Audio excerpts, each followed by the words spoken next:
Vice President Harris was clearly well prepared, practiced on the offensive much of the night. Former President Trump did take a lot of the bait that she threw out. Make no mistake about it, Trump had a bad night. He rose to the bait repeatedly when she baited him, something I'm sure his advisors had begged him not to do. And we heard so many of the old grievances that we'd long thought that Trump had learned were not winners politically.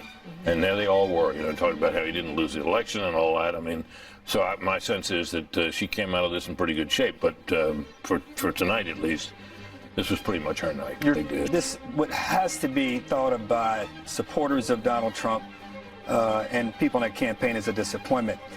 I got reaction from Republican friends. The two common things were train wreck and he needs this to end. She conveyed the calm. She conveyed a preparation. She was tenacious on Russia. She had clarity about the future of the country. He was a little too gloomy, I thought. And when asked, I saw around the table, I've never heard Donald Trump not be definitive about a set of plans. He said, I have concepts of a plan. Here we are, 56 days from an election. You've been president before. He's got to, like, oh my God, where are we going with this? But he missed more opportunities. And he took all the bait and none of the opportunities. She pivoted better. Did Donald Trump miss a few opportunities? Absolutely. Tonight, she won.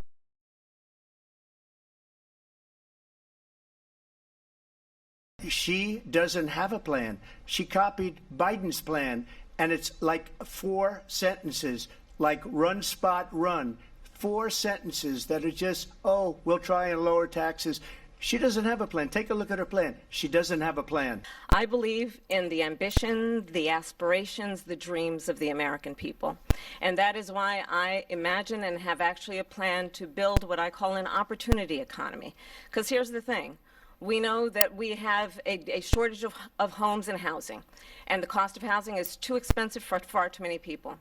We know that young families need support to raise their children, and I intend on extending a tax cut for those families of $6,000, which is the largest child tax credit that we have given in a long time. My opponent, on the other hand, his plan is to do what he has done before, which is to provide a tax cut for billionaires and big corporations, which will result in $5 trillion to America's deficit. We're doing tariffs on other countries. Other countries are going to finally, after 75 years, pay us back for all that we've done for the world. Look, we've had a terrible economy because inflation which is really known as a country buster. It breaks up countries. We have inflation like very few people have ever seen before, probably the worst in our nation's history. We were at 21%, but that's being generous because many things are 50, 60, 70, and 80% higher than they were just a few years ago. They have, and she has, destroyed our country with policy that's insane. Almost policy that you'd say they have to hate our country. First of all, they bought their chips from Taiwan. We hardly make chips anymore because of philosophies like they have and policies like they have. I don't say her because she has no policy. Everything that she believed 3 years ago and 4 years ago is out the window. She's going to my philosophy now. In fact, I was going to send her a MAGA hat. She's gone to my philosophy. But if she ever got elected, she'd change it. And it will be the end of our country. She's a Marxist. Everybody knows she's a Marxist. Her father's a Marxist professor in economics, and he taught her well. But when you look at what she's done to our country, and when you look at these millions and millions of people that are pouring into our country monthly, where it's, I believe, 21 million people, not the 15 that people say, and I think it's a lot higher than the 21, that's bigger than New York State pouring in. And just look at what they're doing to our country. They're criminals. Many of these people coming in are criminals. And that's bad for our economy, too. You know, you mentioned before, we'll talk about immigration later. Well, bad immigration is the worst thing that can happen to our economy. They have, and she has, destroyed our country with policy that's insane. Almost policy that you'd say they have to hate our country. Well, as I said, you're going to hear a bunch of lies, and that's not actually a surprising fact. Let's understand how we got here. Donald Trump hand-selected 3 members of the United States Supreme Court with the intention that they would undo the protections of Roe v. Wade. And they did exactly as he intended.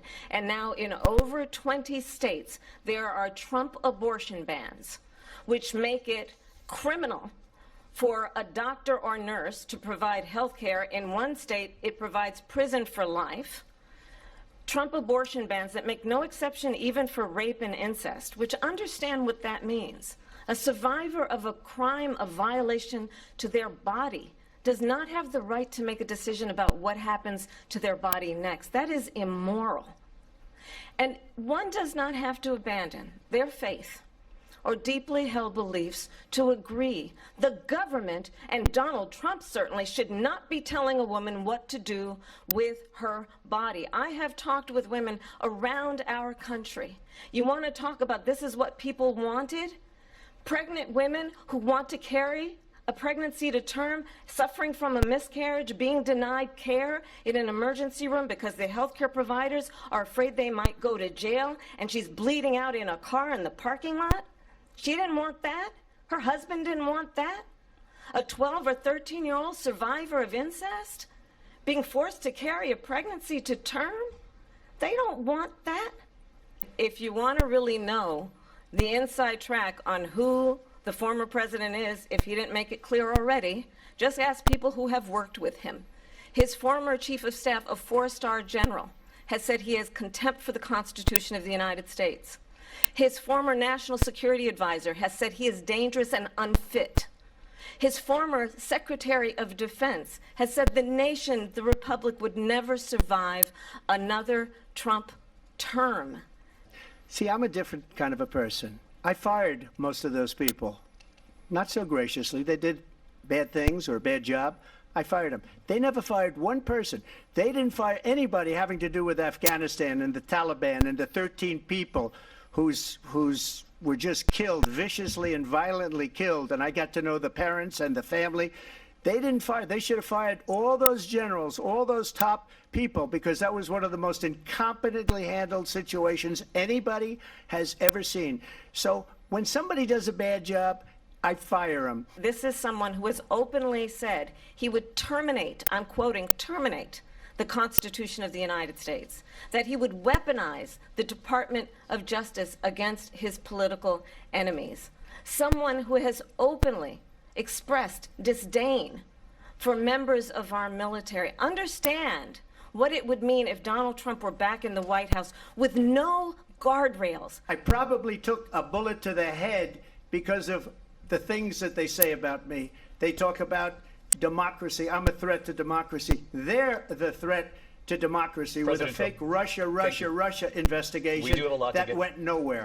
Well, I think this is so rich, coming from someone who has been prosecuted for national security crimes, economic crimes, election interference, has been found liable for sexual assault, and his next big court appearance is in November at his own criminal sentencing. Look at what's going on in the Middle East. This would have never happened. I will get that settled and fast, and I'll get the war with Ukraine and Russia ended. If I'm president-elect, I'll get it done before even becoming president. Vice President Harris, he says you hate Israel. That's absolutely not true. I have my entire career and life supported Israel and the Israeli people. He knows that. He's trying to, again, divide and distract from the reality, which is it is very well known that Donald Trump is weak and wrong on national security and foreign policy. It is well known that he admires dictators, wants to be a dictator on day one, according to himself. It is well known that he said of Putin that he can do whatever the hell he wants and go into Ukraine. It is well known that he said when Russia went into Ukraine, it was brilliant. It is well known he exchanged love letters with Kim Jong-un. And it is absolutely well known that these dictators and autocrats are rooting for you to be president again because they're so clear they can manipulate you with flattery and favors. And that is why so many military leaders who you have worked with have told me you are a disgrace. That is why we understand that we have to have a president who is not consistently weak and wrong on Vice national President security, Harris. including the importance of upholding and respecting in highest regard our military. Vice President Harris, thank you. They're the ones, and she's the one that caused it, that's weak on national security by allowing every nation last month for the year, 168 different countries sending people into our country. Their crime rates are way down. Putin endorsed her last week, said, I hope she wins. And I think he meant it, because what he's gotten away with is absolutely incredible. It wouldn't have happened with me. The leaders of other countries think that they're weak and incompetent, and they are. They're grossly incompetent. And I just ask one question. Why does Biden go in and kill the Keystone Pipeline and approve the single biggest deal that Russia's ever made, Nord Stream 2, the biggest pipeline anywhere in the world going to Germany and all over Europe? Because they're weak.